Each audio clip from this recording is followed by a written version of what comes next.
Today's segment of Oh Brother is sponsored by Organic Harvest Market and Nutrition Center, Birmingham's largest family-owned natural foods market. Visit them on the web at www.orgharvest.com.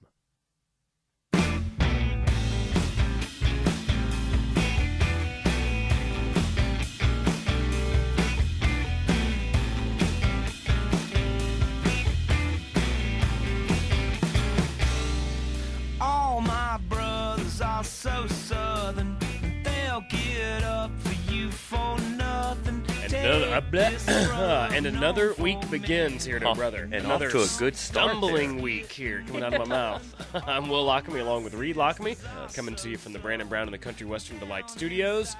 And I'm going to get this together, Reed. It's going to be okay. Okay. I don't want that to set the pace for the week. I know, yeah, that'd be terrible, yeah.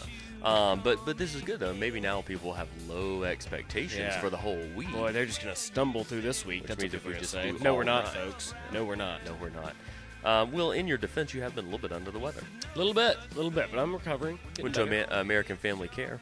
I did. Got some care. I did. They gave me a shot right in the hiney bottom. Whoa. There was how do you say, Reed? When you go into a place, there were the nurses behind the counter. Yes. They were more sick than I was, by the way. Oh, wow. The couple that were behind, they were coughing and That never makes you feel listen, good when you go in. It didn't. But anyway, so they, I don't know how to say this. Not the most attractive couple of ladies right there behind the counter, right? Then I get my nurse come homely. There you go. Yeah. Then I get my nurse comes out. He's a male, right? Okay. He's a very nice guy. Yeah. We talk for a little bit. Then the doctor comes in. He's a male. Okay. Right? And he says, look, we tested you for strep. You don't have strep. So I'm going to give you a cortisone shot, give you a couple of scripts, and There you you're go. on your way. So then, I'm waiting for my male nurse to come back in with the shot. Okay.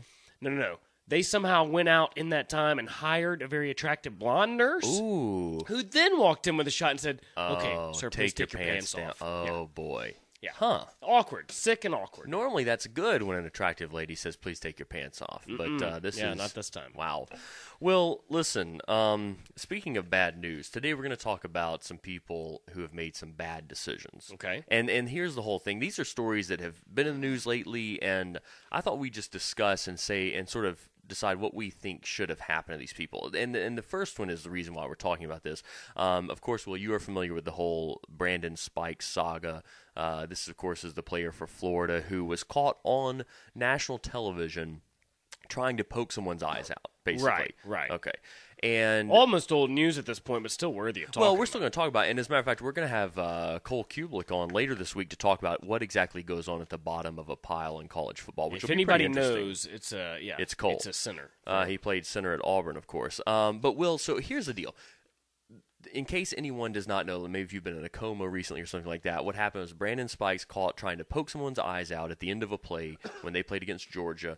And, of course, he famously then was suspended by Urban Meyer, coach at Florida, for only half of a game against Vanderbilt. Yeah, half of a game that he doesn't need to play in. Right, anyway. exactly. Okay, and so this brings to mind the question of what exactly should happen to people who intentionally, this is not something that he accidentally did wrong. Right. He intentionally tried to injure another human being. If this happened on the street, you would be arrested, right? Sure. And now to follow up on this, Yeah. Urban Meyer, of course, then did up in suspending him for the whole game. Yeah, but I mean, it was all... Just after a bunch of pressure, yeah. Yeah, and the story was that Brandon Spikes had supposedly said, I would like to be suspended for the whole game, et cetera, et I'm cetera. sure he would, yeah. Whatever. Anyway, here's the thing. So, Will, what do you think about this? What do you think should have happened? Because I've heard some people say, remember there was the running back for Oregon at the beginning of the season who, after being provoked, punched a Boise State player. And he was kicked off the team. He's now he might be. No, he wasn't kicked off the team. He just Suspended was for suspended the year. He couldn't For play the in any whole games. season. And there's been some talk about maybe him being reinstated.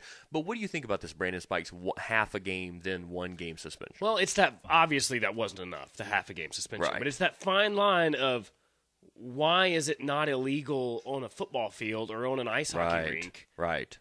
When it is on the street. Same thing with people fighting in ice. You know what I mean? And I don't think they should That's a stop good fighting point. in ice hockey. That really is. But if those guys were just right outside the rink fighting, they would be go to arrested. jail. They'd be arrested. Yeah, they would go to jail. So it's that fine line. Yeah. I don't know. Maybe 2-game suspension for Brandon Spikes. It seems like something with a little more teeth than You what gotta he have got. have some kind of punishment that actually means something. Right, And suspending him right. for the Vanderbilt game means nothing.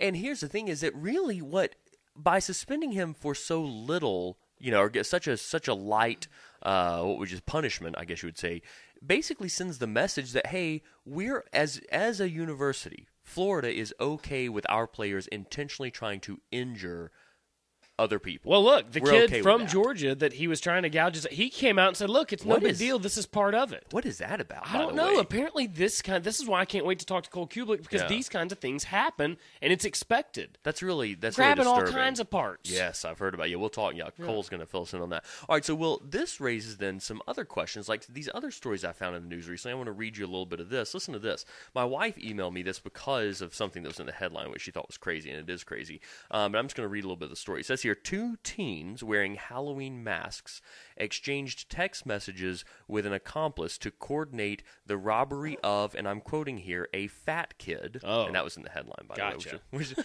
terrible if, number one, you've been robbed by people, and then number two, in the news, you are known as the fat kid. All right, so listen, they robbed this fat kid of his iPhone. Now, number one, this is serious crime, because taking an iPhone, that's like taking someone's soul away. Yes, it is. I described yesterday my iPhone to someone who didn't have one as I would be next to my family, of course. Yes. It would be the thing that would devastate me the most if I lost it. When you were talking to that person, did you look down on them? Because that's what I do. When I talk to somebody who does not have an iPhone, I'm just like, what? Why am I? In fact, we were sitting next to each other, and I stood up. Yeah. So just so you could. Yeah. All right, so listen, here's the deal, Will. These two people, it's a 16 and 17-year-old, waited. They had masks on when this poor fat kid got off the school bus. They attacked him. They took his iPhone. They had a pellet gun. They scared him, made him think they were going to shoot him. They really had a pellet gun? They had a pellet gun, made it look like it was a real gun. Do you have an age on these kids, Reed? 16, 17 are the 16, two 17. assailants, yeah. Okay. Now, here's my question. What do you think ought to happen? These people, it says here, the teens were arrested and brought to a facility for juvenile offenders. And probably their parents came and picked them up that night. Probably. Yeah. What do you think? I think something pretty serious ought to happen to these Something people. very serious. This is a major crime. Bullies in general, they got what's coming to them. They're going to get what's coming to them. But, I mean, in this situation especially, this is a major crime, I believe, and these guys should go to jail. Something serious needs to happen to these people, because if you give them a slap on the wrist, you are sending a message once again that says it is okay for you to plot, have an accomplice to commit crimes and to infringe on the rights of other people, take their property, frighten them. Yeah. This shouldn't be dealt with. Were you bullied, Reed? There were a few instances where I had some, but not a lot. I was lucky. I didn't have too much bullying going on. Yeah. All right, but Will, listen, real quickly, because we're almost out of time, I want to mention this real quickly. Speaking of crime and punishment, did you see the story out of Saudi Arabia where, and let me just quote here, it says here, according to a Reuters story that I saw, it says here, a Saudi court of cassation, whatever that is, upheld a ruling to behead and crucify a 22-year-old man convicted of raping 5 children. Now, they know how to punish somebody. These people are serious. Beheading and crucifying. Now, what comes first there? It says here at the end of the story, it's a short story, but it says here at the end of the story, in Saudi Arabia, it clarifies, crucifixion means tying the body of the convict to wooden beams to be displayed to the public after beheading. Gotcha. So they cut your head off, then they put you up to make a point. And this guy, listen, sounds like he deserves it. He has raped 5 children apparently and left one of them to die in the desert. So this is not a nice guy. I've got no problem with this. Actually, I'm okay with that also. It sounds very barbaric. It reminds me, remember our grandfather used to be a big proponent of, public hangings, things of that nature, because it sends a message. Right.